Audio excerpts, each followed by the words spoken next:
Hi, my name is Brian Nicol, and this is my video recording for Module 3.2.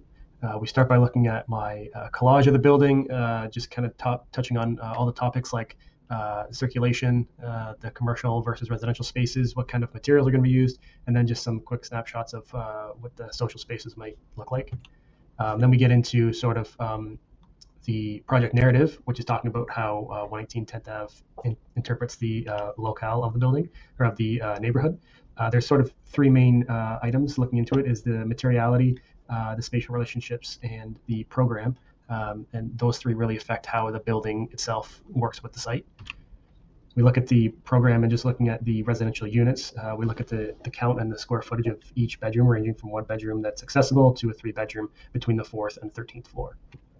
Then we look at the commercial side. The first three floors will be commercial units, and the count and the breakdown is all shown on the chart to the left-hand side.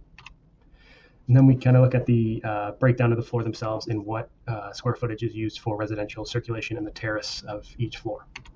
Then we get into some 3D breakdowns and diagrams of some of the sustainability strategies used on this building, like using light cladding to reflect sunlight instead of attracting it with the dark cladding, and some passive strategies like creating these operable windows to get ventilation to the building to help passively cool it. Then we look at some of the green roofs and the stormwater systems that are going to be used because of it being a flood risk and to try and take away some of the summer heat.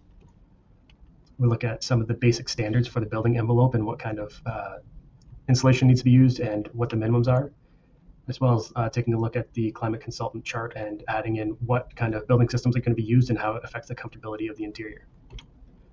And we get into some exterior renders like the green roof, the terraces, how those lobbies are going to be in the retail space, what the view would be from the High Line, and some interior shots, as well as some aerial shots from above. Then we look at the street views of some of the places. Now this is a big thing because it's sort of the threshold from the neighborhood to the actual building.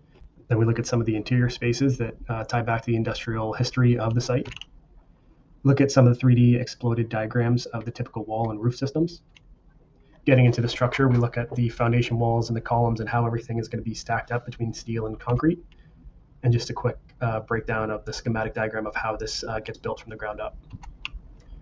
Another system going to be used is the HVAC system and the hot water storage tanks, ERV and HRV units that are going to be stored in the basement. Some three-dimensional shots of some of the materials and building systems that are going to be used in the building. And then looking at the precedent, taking away some items from each of the three precedents, like building systems, green roofs, and flooding systems.